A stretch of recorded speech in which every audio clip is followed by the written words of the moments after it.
Hey gang, AV here. Welcome to my review of the Back to the Future 2 1/15th scale time machine. This was the Entertainment Earth exclusive from Diamond Select Toys. This came out a while ago. I want to say maybe in the 10 to 15 year ballpark. I did pick this up when it came out. I've had it in my collection for quite a long time.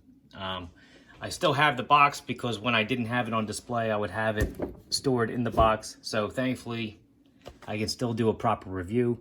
But anyway, this is the box that it came in. As you can see, it's an Entertainment Earth exclusive, mostly because this is the Back to the Future 2 version of the time machine, the DeLorean. It has different play features like the hover mode and Mr. Fusion on the back, and even a unique sound effect. So anyhow, this is the packaging. It's a window box. You can see right here, it tells you all the different sounds that it makes. Flip it up. You can actually see it's got a pretty neat, it's got a lot of dust, but it's got a pretty neat little insert there where you can see like the pavement with the fire marks from where the tires were. Also in the back, not sure how well you can see that. Hopefully there's no glare, but it's got Hill Valley mall sign up in there. Very cool packaging. So top of the box, it also had the Try Me where you could push the button while it was still in the packet. Product shot on the side with a brief write-up of what's involved with the time machine. If you'd like to read it, feel free to pause the video and do so. On the back again, another product shot of the time machine, this time with the hover mode deployed. It's funny, it actually shows you where the Mr. Fusion goes, but doesn't actually show you Mr. Fusion thing on top of it. It's strange. Here's another little brief write-up. If you want to pause the video and read, feel free to do so. Some other shots of the inside of the cabin. We'll have a closer look at once we get the car out. Same as the other end. And the bottom doesn't have much going on there. So that's it for the packaging. Let's bring the DeLorean out.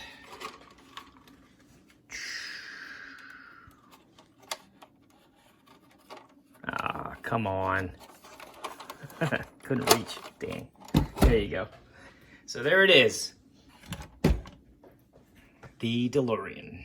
It has several features on it, as you saw. Hover mode is just this tab here. Puts the wheels out like that. It does kind of make the wheels a little floppy in car mode, as you can see. But when it's sitting down on the pavement, or your shelf, it looks and rolls just fine. As I mentioned earlier, pictures did not show Mr. Fusion on there. It just tabs on.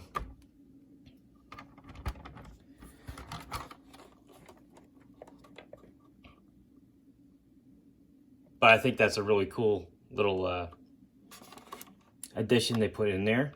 Also, the pictures on the box show a different license plate. This actually has the Barcode license plate, which is more accurate to the film. Some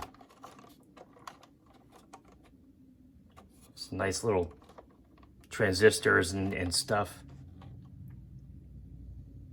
molded in on the outside. This all lights up, as you'll see when I start pushing the button and getting it to work. Headlights light up, as well as the front bumper section here. It does have working gull-wing doors. And there is also some excellent detail on the inside as well. The dashboard actually does light up when I push the button, but it's also got molded in seat belt. It's got an emergency brake there.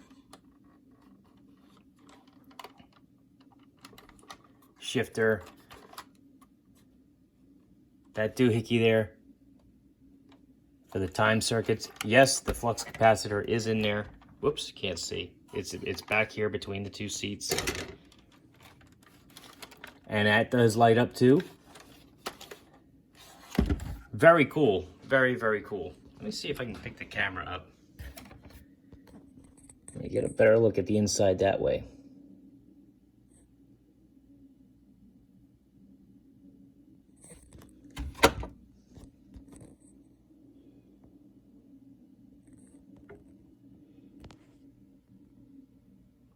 Very well detailed.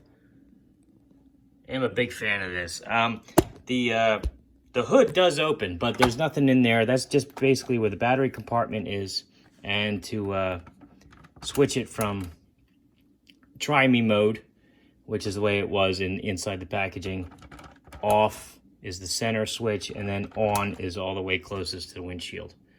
It takes 3 AA batteries, and that's about it. Let's start with the sound effects. So it cycles through 10 different sound effects, and I've gone through it a few times before I started filming, and I'm not 100% convinced that they're in the same order that they are on the instructions, but we're going to give it a shot anyway, and I'll try to describe it for you. And various parts of the vehicle do light up as you hit the button for different sound effects. They correspond to different things that happen on the car. So it may be hard for me to show the different things lighting up on film. You're gonna have to take my word for it as I describe it to you. But the headlights, the tail lights, this section, the front bumper, the dashboard, the flux capacitor in the back, all that stuff lights up at different times depending on what the sound effect is meant to convey. So just in case you didn't read it off the packaging in the beginning, I'll read them off to you again. The first, time travel, car trouble, because it's like a revving engine, or not revving engine, it's like flooded.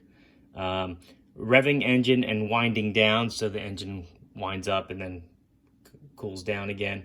Opening doors, rev up and peel out. Engine start up. Return from time travel. Return from time travel to a screeching halt. Time circuits engaged. And then hover landing. And then there's also a additional feature which happens when you hold the button for 3 seconds. We'll do that at the end. All right, so I'm going to start cycling through them now. I'm going to be quiet so you can hopefully hear the sound effects as clearly as possible. And here we go. Nope, come on. I did turn it on, right? Yeah.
And I think that's it, except for the special one which I mentioned earlier.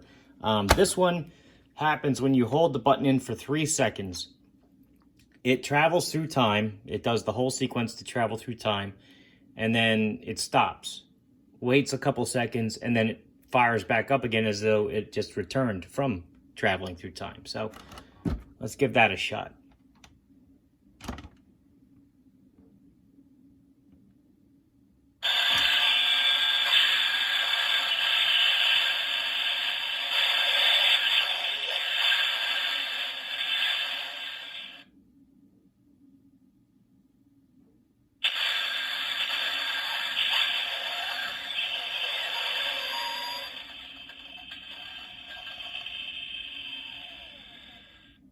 So, very, very cool. You saw me struggling with the button a little bit there.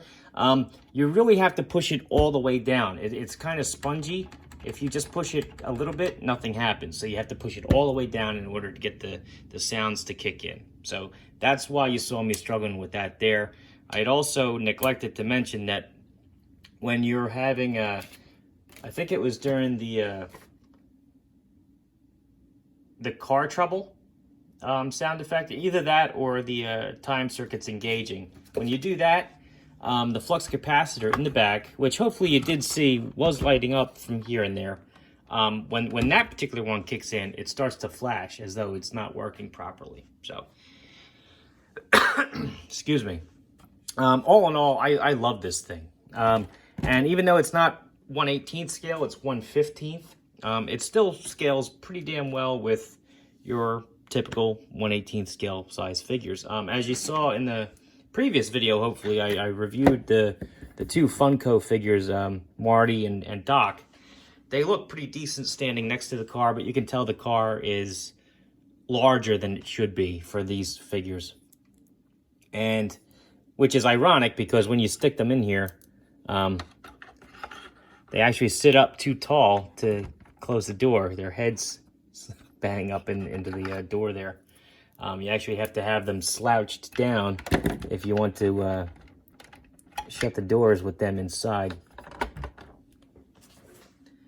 Just a little ironic because this is kind of scaled for 5-inch figures, being at 1/15th scale. But you'd obviously not be able to get a 5-inch figure in there. So these guys are 3 3/4 inch. Same as these two guys. Vintage G.I. Joe Snake Eyes and Vintage Collection Luke Skywalker. Then you've got some standard 4-inch figures. You've got a more modern G.I. Joe figure, a Dollar General Cobra Trooper, as well as a Boss Fight Studio Blank, so you can see how they look side by side together. Marvel Universe Captain America, who stands just a tiny bit over 4 inches tall himself. And then there's Master Chief, who's close to the 5-inch mark. And you can see, even though he's very tall for a 1/18th scale figure, the size of the car actually kind of suits his height and his build, don't you think? I mean, you'd never be able to get him in there because the clearance with the seat and the steering wheel, it's just not going to happen. But size-wise, he pairs up very well with it.